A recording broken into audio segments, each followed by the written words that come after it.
Tebi vapijem, Gospode, pohitaj k meni, saslušaj me kad ti zavapim. Neka moja molitva bude prihvaćena pred tobom kao kad, dizanje mojih ruku kao večernja žrtva. Stražu mi postavi pred usta. Gospode, čuvaj vrata mojih usana.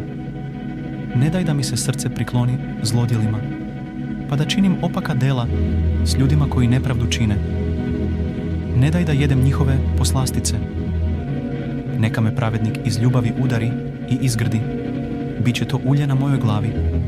To moja glava neće odbiti, jer moja molitva je protiv zlodela zlikovaca. Kad njihove sudije bače slitice, uvidjet će kako su blage bile moje reči. Kao kad netko ore i kopa zemlju, tako su naše kosti rasute pred ustima Šeola. A moje oči u tebe su uprte, Gospode, Gospode, u tebe se uzdam. Život mi ne uzimaj. Čuvaj me od zamki koje mi postaviše, od klopki onih koji čine zlodjela.